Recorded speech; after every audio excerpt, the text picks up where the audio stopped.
লোভনীয় স্বাদের মজাদার চিজ বল রেসিপি একবার খেলে বারবার খেতে মন চায়। চলো তাহলে রেসিপিটা শেয়ার করি। প্রথমে 250 গ্রাম ব্রয়লারের হাড় ছাড়া মাংস ব্লেন্ডারে ব্লেন্ড করে নিয়েছি।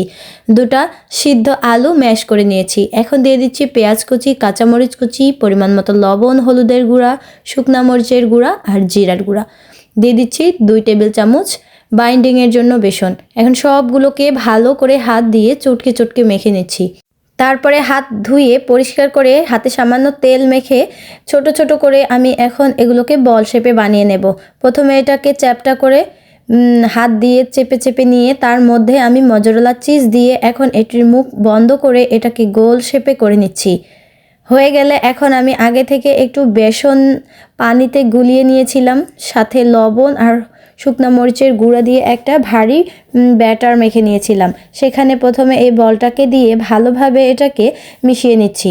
মেশানো হয়ে গেলে আমি এখন এটাকে ব্রেড ক্রামে কোট করে নেব। এক্ষেত্রে আমি চামচ ব্যবহার করেছি, কেউ চাইলে হাত দিয়েও করে নিতে পারো। চামচ দিয়ে করলে বেশি একটা ঝামেলা হয় না, সুন্দরভাবে হয়ে যায়। এখন আমি এটাকে ব্রেড ক্রামে কোট করে নিচ্ছি। খুব সহজে এই চিজ বলটা তোমরা ঘরে বানাতে পারো। সবগুলো তৈরি করা হয়ে গেলে এখন একটা স্টিকের মধ্যে আমি এটাকে গেঁথে নিচ্ছি দেখা সৌন্দর্যের জন্য। তোমরা যদি চাও তাহলে এমনিও কিন্তু ভেজে খেতে পারো। শুধুমাত্র দেখা সৌন্দর্যের জন্যই আজকে আমি এটাকে স্টিকে গেঁথে নিচ্ছি। এখন তৈরি হয়ে গেলে আমি এগুলোকে ডুবো তেলে লো হিটে অনেকক্ষণ ধরে ভেজে নেব। তাহলে উপরটাও যেমন ক্রিস্পি হবে, ভেতরটাও কিন্তু হবে অনেক মুচমুচে। ভাজা হয়ে গেলে এখন এগুলোকে আমি উঠিয়ে ফেলছি।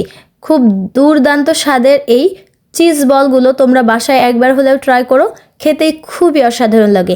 রেসিপিটি কেমন লাগলো আর কি কোথা থেকে রেসিপি দেখলে অবশ্যই কমেন্টে জানাতে ভুলবে না। তাহলে আজকের মতো বিদায় নিয়ে নিচ্ছি। Tata, bye bye.